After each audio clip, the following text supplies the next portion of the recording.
Fragrance lovers, bonjour!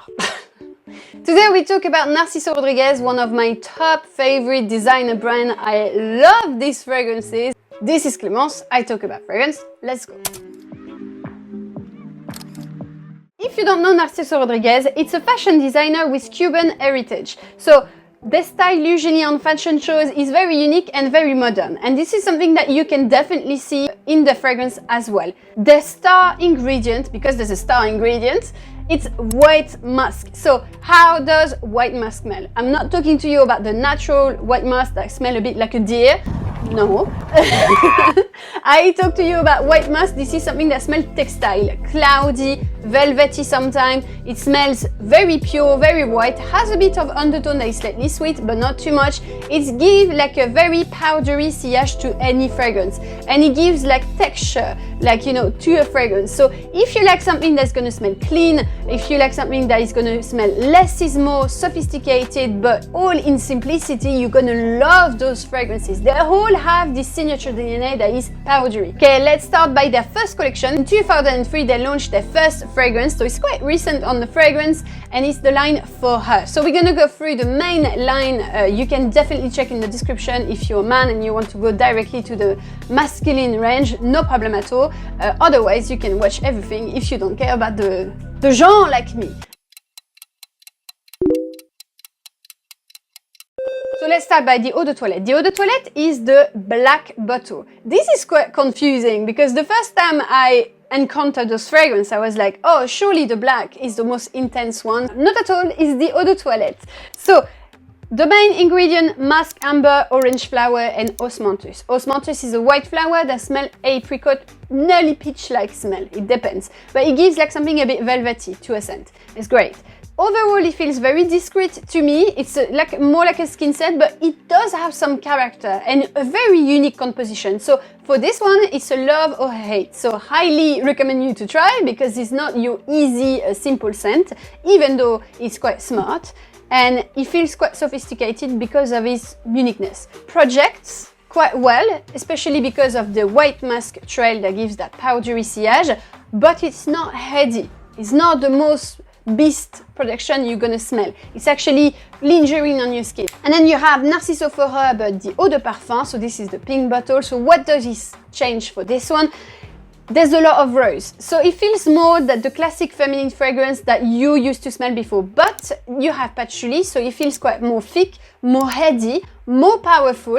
And you know, like patchouli can be like a tricky ingredient for some people because it gives like thickness to a scent, not only like a gourmand thickness. So thickness, not at all, thickness. They replace the osmanthus by peach, so definitely more fruity side, more velvety skin, more intense, still very versatile, but it's just very sweeter. It's quite simple, but I really like this scent. I have some friend that has this scent as a signature scent, and every time she comes, I can directly spot that she's wearing this one.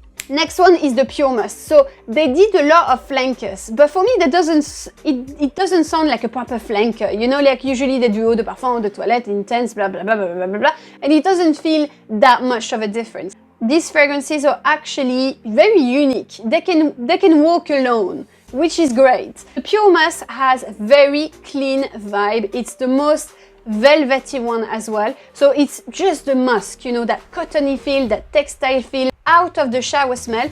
For me, it's something that is great also for people that usually don't really appreciate fragrances.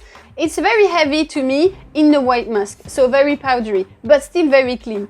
It's also the most unisex of the range, whatever, I mean, like you can wear whatever you like. I personally really love this one. It's very unique to the rest of the range, and I highly recommend to smell it because I never smelled something similar in the designer range, which is great to see because you can still do popular fragrance, but with a twist, and it's highly appreciated. It's actually quite a popular fragrance. For Her Forever. So by the way, I'm not talking about the discontinued version of For Her, just because otherwise it's going to be too long, and also I'd rather talk about something that is still in the market, obviously. White floral, frangipani, osmanthus, and musk. So you can directly see in the composition that this is going to go closer to the classic Eau de Toilette. So it doesn't feel as heady as the two previous ones. It's more skin set, more soft, and it gives you that effortless kind of fragrance. Yeah, I've put some fragrance, but I didn't went too complicated. I just want to smell good. It's not as modern. It's really nice, don't get me wrong,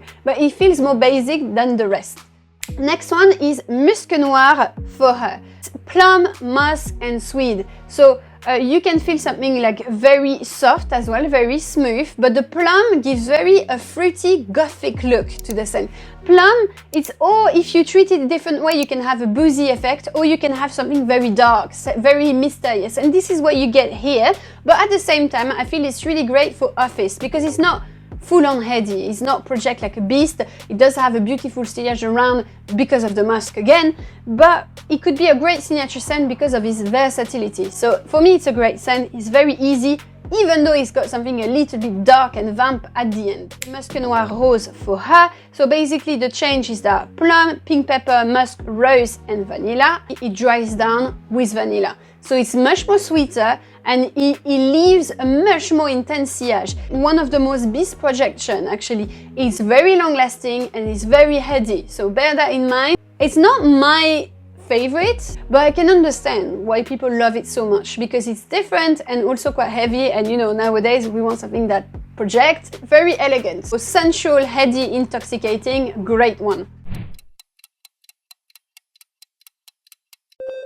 For Him, a range that I particularly adore, and I'm going to tell you why. The For Him in the grey bottle. This is the most underrated thing ever. Violet leaves, musk and patchouli. It feels overall super mysterious, a bit depressed. But you need the fragrance for that mood. And we can't be happy all the time, you know?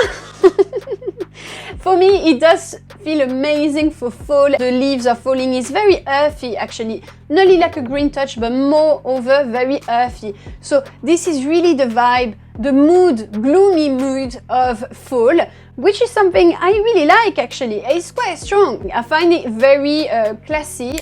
So really good. And then you have Narciso For Him Bleu Noir. So this is again a fragrance that is very different from the original. They basically made a generic smell with a twist. If you love Bleu de Chanel, La Nuit de l'Homme, Sauvage, but you're tired of them, you want to smell a bit different, well, go for this. It's still generic, don't get me wrong, but you have a powdery sillage that is amazing, like all the fragrance, to be honest. It gives something a little bit more sensual to me and a bit more cuddling. I love the cardamom on men. I think it's very sexy, but easy to wear for every day. And it's a great balance. Balance of ingredients, perfect. So yeah, I like this very much.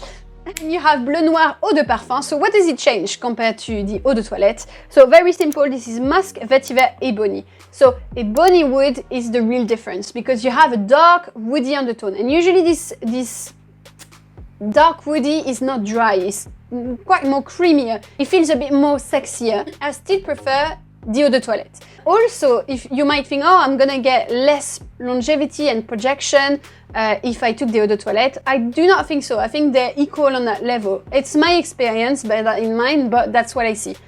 And then you have the Bleu Noir de Parfum. You might think with that, you're gonna have something very heavy, but no.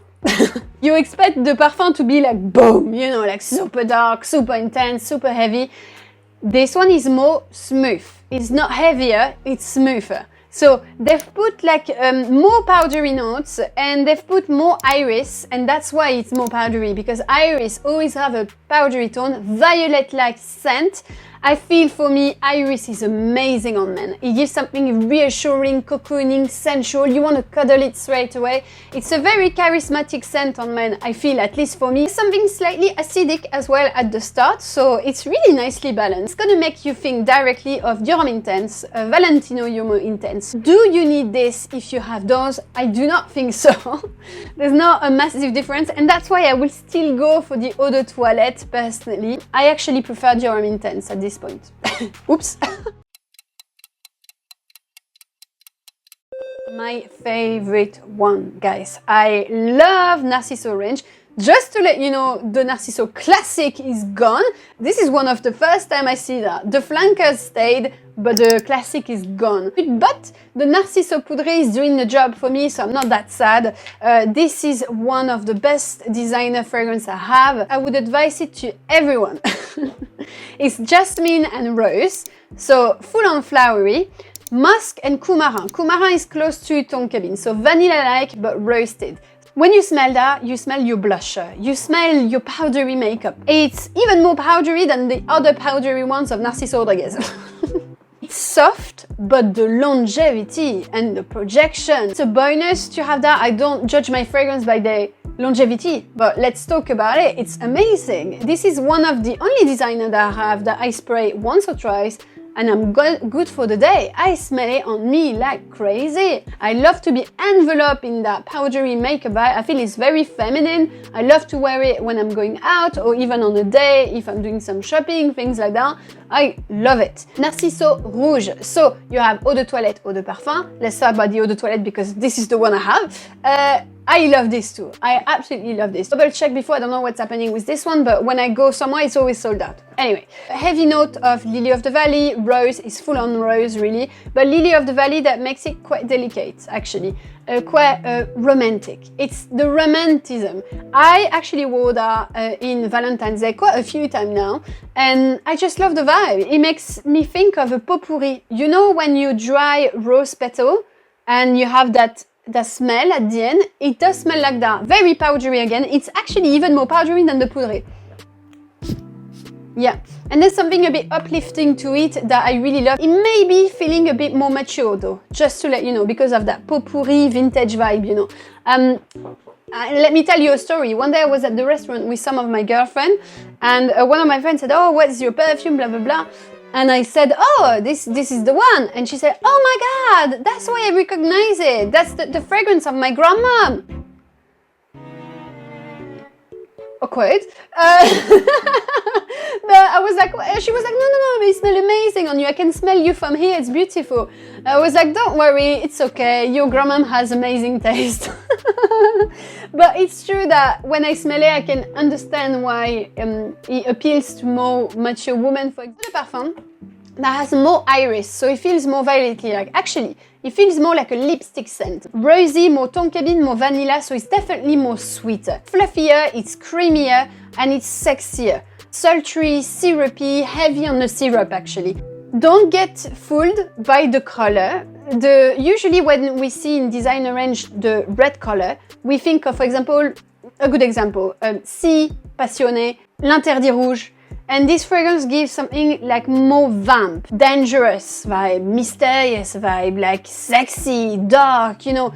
This is more romantic still. And then you have Narciso Ambree. So let me tell you that I've been rarely disappointed by Narciso Rodriguez, but it happened actually. And I was very sad that it happened with this one. I had so much expectation on it. And that's why I think it doesn't work with me. Because my signature is usually Ambree fragrance. I love Ambree fragrance.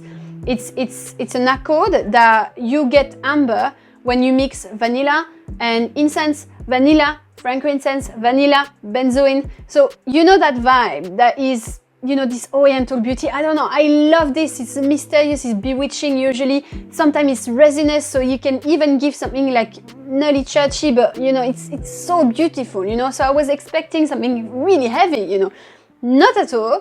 You can smell a lot the frangipani and ylang ylang that are yellow floral, so it could give you something tropical a bit, but it's not. It's quite solar though, let's give that to it, it's quite solar. For me, it does smell really synthetic compared to the rest. I don't mind synthetic, but there's some good synthetic.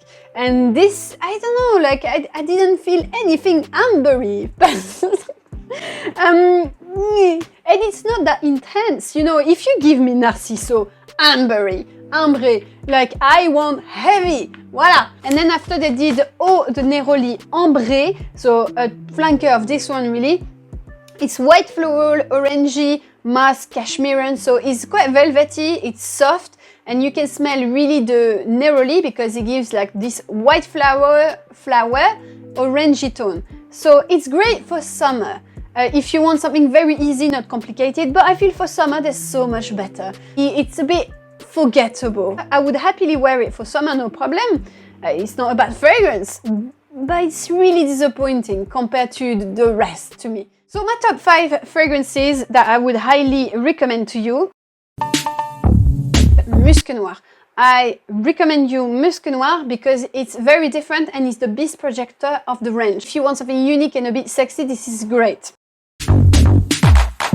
I love the red. If you feel romantic, if you feel a bit more vintage, maybe a bit more mature, I don't know, but like it's really beautiful. I love that lipstick smell. It's amazing. Narciso Rodriguez Bleu Noir Eau de Toilette, very generic but with a twist. It's great. White musk, because it's so different. I never smelled such a clean vibe, out of the shower vibe, heavy musk, white musk scent in the designer range before, and I love to see something different. Poudree, voilà, this is perfect. This is just 10 out of 10. Hope you enjoyed the video. Let me know if you like some Narciso Rodriguez. For me, it's one of my top designer brands. I want also to give you a huge thank you for the support you gave me on my latest community post. I'm not going to talk about that now. I will talk about that maybe in some vlog. I didn't reply because, voilà, but I read everything and thank you so much. I want to also give a special thanks to the people that super thanks me. Guys, I don't even know what to say. This is really helpful. Even like 1 or 2 euros or pounds or dollar, whatever the amount is, for me, when you do that, you directly support the channel. So I want to give you a huge thanks for that. You're not obliged to do this. So this is just like a simple, easy gesture, and I feel very thankful. Voilà. Have a lovely day, and I will see you soon. Bye now.